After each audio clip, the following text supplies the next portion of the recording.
स्त्रियों के रोगों की चिकित्सा, ग्रह दोष के उपाय, ऋतुचर्या तथा पथ्यकारक सर्वौषधियां। धन्वंतरि जी ने कहा, हे सुश्रुत, अब मैं स्त्रियों के रोगों की चिकित्सा का वर्णन करूंगा, उसे आप सुने। स्त्रियों के योनि भाग में होने वाले रोगों को दूर करने के लिए बहुत से कर्म हैं, किंतु जो कर्म वात दोष नाशक हैं उन्हीं को प्रशस्त माना जाता है। वच, उपकुंचिका यानी काला जीरा, जातिफल यानी जायफल, कृष्णा यानी काली तुलसी, वासक यानी अड़ूसा, सैंधव यानी सैधा नमक, अजमोदा यानी अजवाइन, यवक्षार, चित्रक तथा शर्करा को पीसकर सभी को मिश्रित करके घी में भूनकर जल या दूध के साथ सेवन किया जाए तो स्त्रियों की योनि के पार्श्व भाग में होने वाला शूल, हृदय रोग, गुल्म और अर्श विकार दूर हो जाता है। बेर की पत्तियों को पीसकर योनि भाग में लेप करने से उसकी वेदना शांत हो जाती है। लोद्र और तुम्बी फल का प्रलेप योनि को दृढ़ एवं संकुचित बनाता है। पीपल, वट, पाकड़, गूलर और आम, इन पांचों के पल्लव और मधुयष्टि तथा मालती पुष्प का अग्नि या सूर्य की गर्मी में सिद्ध घृत पाक रक्त प्रदर एवं योनि दुर्गंध का विनाशक है। कांजी में जपा पुष्प यानी अड़हुल के फूल, ज्योतिषमती दल, माल कंगनी की पत्ती यानी दूर्वा और चित्रक को पीसकर शर्करा के साथ पान करने से भी योनि रोग दूर हो जाता है। आंवला, रसौत तथा हरीतिकी का चूर्ण जल के साथ पान करने पर वो स्त्री के रजोदोष को दूर करता है। ऋतुकाल में लक्ष्मणा यानी श्वेत कंटकारी की जड़ को दुग्ध के साथ पान करने या नस्य लेने से स्त्री को पुत्र उत्पन्न होता है। 2.5 सेर दुग्ध और 1.25 सेर घृत में सिद्ध अश्वगंधा का रस सेवन करने से भी स्त्री को पुत्र की प्राप्ति होती है। घृत के साथ व्योष यानी सोंठ, पिप्पली और काली मिर्च तथा केसर के चूर्ण का सेवन करके तो वंध्या स्त्री भी पुत्रवती बन जाती है। कुश, काश, एरंड और गोखरू की जड़ को पीसकर उनके ही द्वारा सिद्ध गोदुग्ध एवं शर्करा का पान करने से गर्भिणी स्त्री के उदर भाग में होने वाला शूल शांत हो जाता है। पाठा यानी पाढ़ा, लांगली यानी कलियारी, सिंहास्य यानी कचनार, मयूर यानी चिचड़ा और कुटज यानी गिरिमल्लिका या कुरैया को अलग अलग पीसकर नाभि, पेड़ू तथा योनि भाग में लेप करने से स्त्री को सुख पूर्वक प्रसव होता है। मदार या बकुल की जड़ का लेप प्रसूता स्त्री के हृदय, मस्तक और वस्ति यानी पेड़ू भाग में होने वाली पीड़ा का हरण करता है। ऐसी स्थिति में स्त्री को दही अथवा गुनगुने जल में यवक्षार को मिलाकर पीना चाहिए। 10 मूल के क्वाथ से सिद्ध घृत पाक भी प्रसूता स्त्री की पीड़ा का विनाशक है। दुग्ध के साथ साठी चावल का चूर्ण सेवन करने से प्रसूता स्त्री को दूध होने लगता है। विदारी, कंद, सतावर तथा कपास के बीजों का योग भी प्रसूता के दुग्ध वृद्धि में सहायक है। स्तन शोधन के लिए प्रसूता स्त्रियों को मूंग का जूस पीना चाहिए। कूट, वच, हरितकी, ब्राह्मी, द्राक्षा फल, मधु और घृत का योग रंग, आयु तथा सौंदर्य वर्धक होता है। इन सभी औषधियों का लेह बालक को चटाना चाहिए। स्तनजन्य दूध का अभाव होने पर बकरी अथवा गाय का दुग्ध बालक के लिए उचित होता है। बच्चे की नाभि में सूजन आ जाने पर उसको अग्नि में गर्म की गई मिट्टी से सेकना चाहिए। वमन, खांसी और ज्वर होने पर मुस्त यानी नागरमोथा तथा विषा यानी सोठ के चूर्ण को मधु आदि के साथ चाटना या क्वाथ बनाकर पीना चाहिए। नागरमोथा, सोंठ, गूलर, बिल्व और कुटज यानी कुरैया नामक औषधियों का रस अतिसार रोग का विनाश करता है। व्योष यानी सोंठ, पिप्पली और काली मिर्च, बिजौरा नींबू तथा मधु के योग से हिचकी और वमन रोग दूर होते हैं। कुष्ठ यानी कूट, इंद्रयव, सरसों, हल्दी तथा दूर्वा रस से कुष्ठ रोग पर सफलता प्राप्त की जा सकती है। महामुंडनिका, महाश्रावणिका तथा उदीच्य यानी हीरे या चोप चीनी के क्वाथ से स्नान करने पर ग्रह का दोष दूर हो जाता है। ग्रह दोष होने पर शरीर में सप्तपर्णी, हल्दी और चंदन का लेप करना चाहिए। शंख, कमल गट्टा, रुद्राक्ष, वच तथा लौह आदि धारण करने से भी ग्रह दोष दूर होता है। बालकों पर ग्रह दोष का प्रभाव होने पर निम्न मंत्र से उसकी शांति का प्रयास करना चाहिए। ओम कंग टंग गंग गंग वैनतेयाय नमः। ओम ओंग हांग हः। इस मंत्र से मार्जन करने तथा बलि प्रदान करने से अरिष्ट ग्रह शांत हो जाता है। बलि प्रदान करते समय निम्न मंत्र का उच्चारण करें।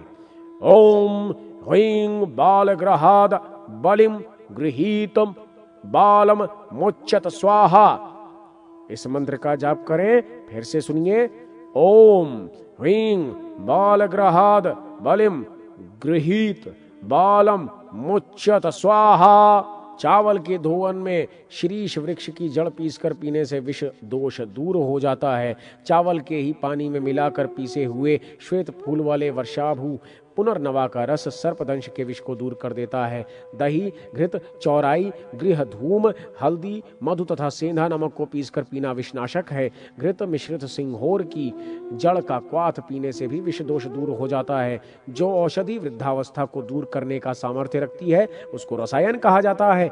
रसायन की अभिलाषा करने वाले लोगों को वर्षा आदि ऋतुओं में यथाक्रम सेंधा नमक, शर्करा, सोठ, पिप्पली, मधु तथा गुड़ के साथ हरितकी नामक औषधि का प्रयोग करना चाहिए। अर्थात वर्षा काल में सेंधा नमक, शरत काल में शर्करा, हेमंत काल में सोंठ, शिशिर काल में पिप्पली, वसंत काल में मधु तथा ग्रीष्म काल में गुड़ के साथ हरितकी का सेवन प्राणियों के लिए रसायन का कार्य करता है।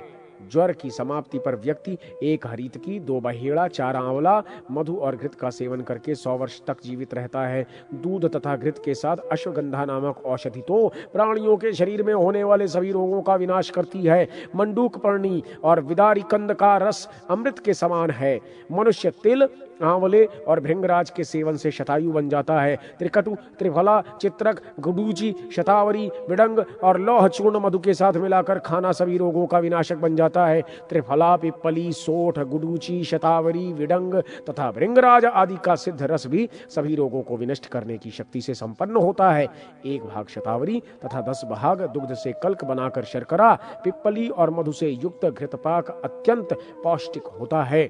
चिकित्सा में प्रतिमर्श, अवपीड, नस्य, प्रवपन तथा शिरोविरेचन ये 5 कर्म कहे जाते हैं। क्रमशः माघ आदि प्रत्येक 2 मास की एक ऋतु होती है। इस प्रकार एक वर्ष में 6 ऋतुएं होती हैं।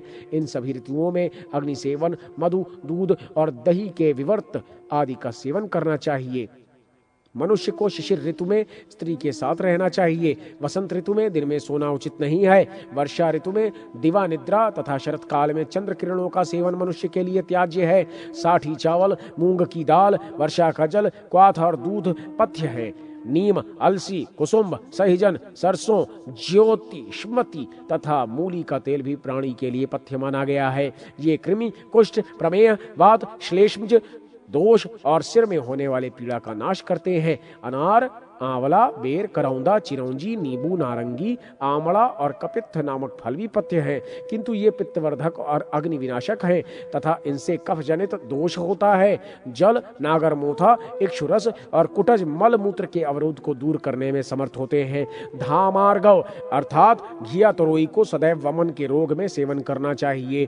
पूर्वाह काल में वमन करने के लिए वच के साथ खैर और इंद्रयव का सेवन लाभप्रद है। पित्त दोष होने से प्राणियों का अन्नादिक कोष्ठ सबल नहीं रह पाता। उनमें एक प्रकार की मधुरता रहती है। वात और कफ दोष का आश्रय मिलने से उसमें दोष अधिक ही आ जाते हैं। वात, पित्त और कफ इन त्रिदोषों की समान स्थिति रहने पर उन कोष्ठों की क्षमता मध्यम रह जाती है। उस स्थिति में ना तो उनकी कार्य क्षमता में शिथिलता रहती है और ना उनमें दोषों की क्षमता की अभिवृद्धि। शरीर के अंदर स्थित कोष्ठ का कार्य चलता रहता है। पित्त दोष होने पर निसोद का सेवन करके विरेचन करना चाहिए। सेंधा नमक, सोंठ, निसोद, हरितकी तथा विडंग को गोमूत्र से सिद्ध कर शर्करा और मधु के साथ सेवन करने पर विरेचन में अधिक लाभ होता है। वात दोष के प्रबल होने पर उत्पन्न हुए दोषों में रोगी को 1 भाग एरंड तेल और 2 भाग त्रिफला का क्वाथ पान कराकर वमन कराना चाहिए। 6 अंगुल, 8 अंगुल या 12 अंगुल लंबी बांस आदि की नेत्री अर्थात पिचकारी बनाकर और उस पिचकारी में करकंदू यानी बेर फल के समान छिद्र करके रोगी को उत्तान सुलाकर वस्ति क्रिया करनी चाहिए। निरूह दान या निरूढ़ वस्ति के प्रयोग में भी यही विधि कही गई है। इन दोनों विधियों में औषधियों की मात्रा आधा पल, 3 पल तथा 6 पल होनी चाहिए। इसी मात्रा को क्रमशः लघु, मध्यम तथा उत्तम कहा जाता है। इस वस्ति विधि में शतावरी, गुडूची, भृंगराज तथा सिंधुवार आदि के रस में भावित हरितकी 1 भाग, बहेड़ा 2 भाग और आंवला 4 भाग होना चाहिए। ये औषधियां उदर रोग की पीड़ा को समाप्त कर देती हैं। मधुर, अम्ल और तिक्त आदि द्रव्यों का वर्ग तथा उनका औषधीय उपयोग। धन्वंतरी जी ने कहा, हे सुश्रुत, अब मैं रोग विनाशक मधुर आदि गुणों से युक्त द्रव्यों का वर्णन करूंगा। साठी चावल, गेहूं, दूध, घृत, रस, मधु, सिंघाड़े की गूदी, जौ, कशेरू, फूटने वाली ककड़ी, गोखरू, गंभारी, कमलगट्टा, द्राक्षा फल, खजूर, बला, नारियल, इक्षु, सतावर, विदारी कंद, चिरौंजी, मुलैठी, ताल फल और कुम्हड़ा ये मधुर द्रव्यों का मुख्य वर्ग है। इन द्रव्यों का ये वर्ग मूर्छा और प्रदाह नामक रोगों का विनाशक तथा जिह्वादि आदि सभी 6 इंद्रियों का आह्लादक है। इस वर्ग के एक भी पदार्थ का अत्यधिक सेवन करने से प्राणी के शरीर में कृमि तथा कफ जनित रोग उत्पन्न हो जाते हैं। जब श्वास, खांसी, मुख व्याधि, माधुर्य दोष, स्वरघात, अर्बुद, गलगंड और श्लीपद का रोग हो तो गुड़ से बने लेप आदि का प्रयोग करना चाहिए। अनार, आंवला, आम, कपित्थ, करौंद, बिजौरा नींबू, आंवला, बेर, इमली, दही, मट्ठा, कांजी, बड़हल, अम्लवेत, अम्ल, सेंधा नमक, सोंठ तथा जीरा का वर्ग जठराग्नि का उद्दीपक और पाचक होता है। ये वर्ग स्वेद कारक, वातवर्धक, कामोद्दीपक, विदाह कारक और अनुलोमी है। इस वर्ग में सन्निहित रहने वाले अम्ल पदार्थ का अत्यधिक सेवन करने से दांत सिहरने लगते हैं, शरीर में शिथिलता आ जाती है तथा कंठ, मुख और हृदय में दाह होता है। सैंधव, सुवरचल, यवसार तथा छज्जी आदि लवण हैं। लवण की अधिकता से ये द्रव्य वर्ग लावण कहलाता है। ये शरीर शोधक, पाचक, स्वेद कारक, हाथ पैर में बेवाई तथा खुजली आदि का विकार उत्पादक है। इनमें से एक नमक का सेवन भी मलमूत्रादिक मार्गों में अवरोध तथा अस्थि मज्जादि की शक्तियों को कोमल कर देता है। लवणजन्य रस शरीर में खुजलाहट, कोष्ठकों में शोथ तथा विवर्णता जनक है। उसके दुष्प्रभाव से रक्तवातज, पित्त रक्तज, कामोद्दीपन और इंद्रिय जनित पीड़ा के उपद्रव की उत्पत्ति भी होती है। व्योश यानी सोंठ, पिप्पली, काली मिर्च, सहिजन, मूली, देवदारू, कुष्ठ यानी कूट, लहसुन, बकुची, नागरमोथा, गुग्गुल, लांगुली आदि औषधियों का वर्ग कड़ुआ, अग्निदीपक, शरीर शोधक, कुष्ठ, खुजली, कफ, स्थूलता, आलस्य तथा कृमिदोष का विनाशक एवं शुक्र और मेद का विरोधी है। इस वर्ग की एक भी औषधि का अधिक सेवन करने से वो भ्रम एवं विदाह उत्पन्न करता है। कृतमाल यानी केवड़ा सोमालिका, शरीर यानी वंशाकुर, हल्दी, इंद्रियव, स्वादुकंटक, भोई कुम्हड़ा, वेतलता, बृह, कीद्वय, शंखनी यानी चोर पुष्पी,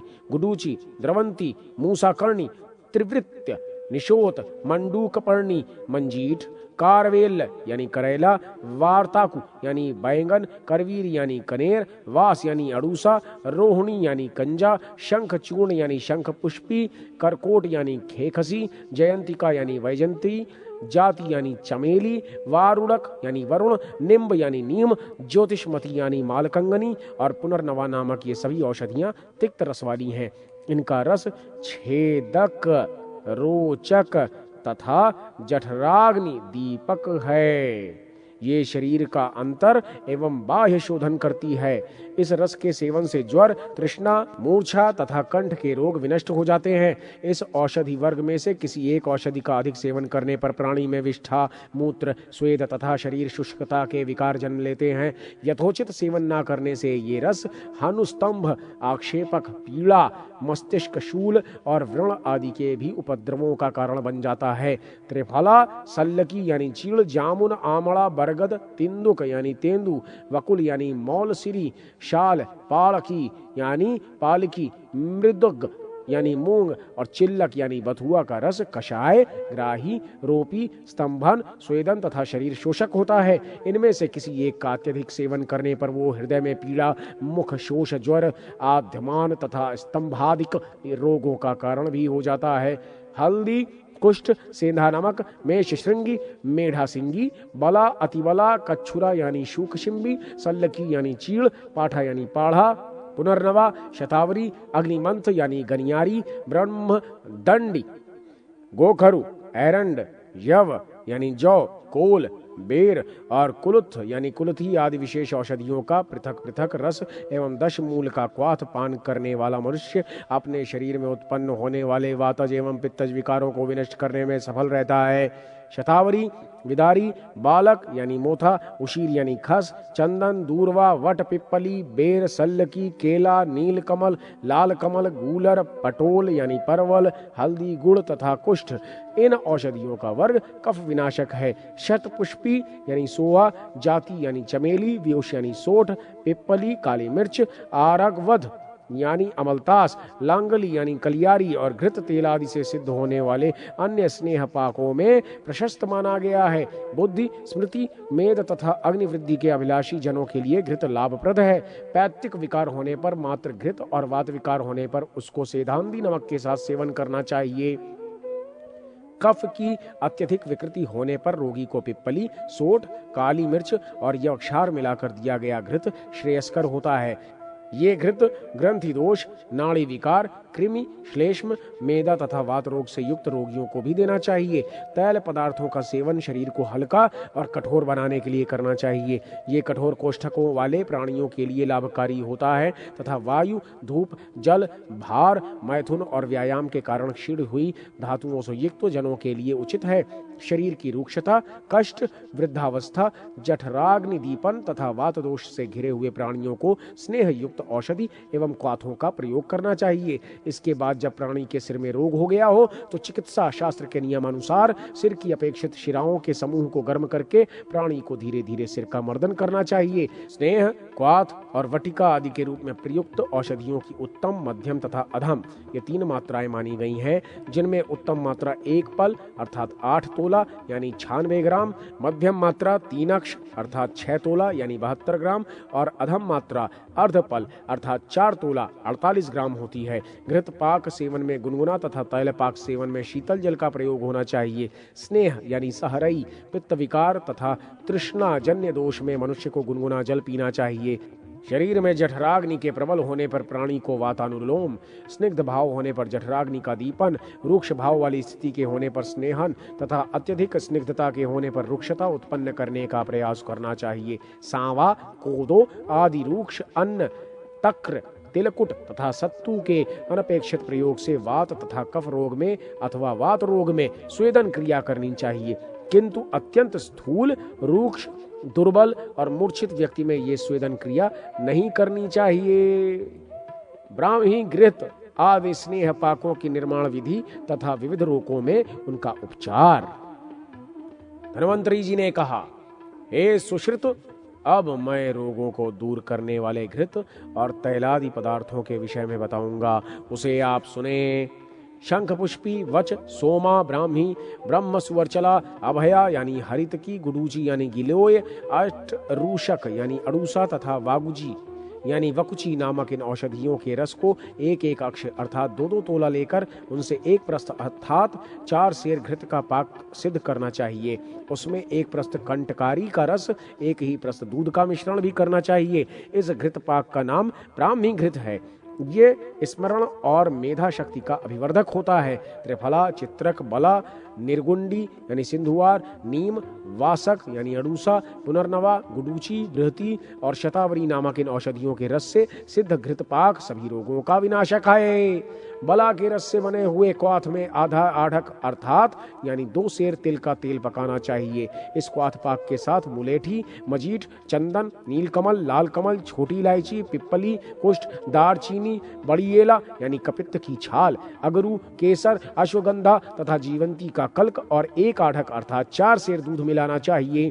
इस पाक को अग्नि की धीमी आंच में सिद्ध करके 1 रजत पात्र में रखना चाहिए। ये तैल पाक समस्त वात तथा धातु रोगों का नाशक है। इस तैल पाक के सेवन से कफजन्य क्षय रोग भी विनष्ट हो जाता है। इसका नाम राजवल्लभ है। 1 प्रस्थ शतावरी का रस, 1 प्रस्थ दूध, 1-1 कर्ष शतपुष्पी, देवदारू, जटामांसी, शिलाजीत, बला, चंदन, तगर, कुष्ठ, मैनसिल और मालकंगनी नामक औषधियों का रस लेकर 1 प्रस्थ घृत को अग्नि पर सिद्ध करना चाहिए। इस घृत पाक के प्रयोग से प्राणियों का लंगड़ापन, बौनापन, लुंजता, बधिरता, व्यंग दोष और कुष्ठ रोग विनष्ट हो जाता है।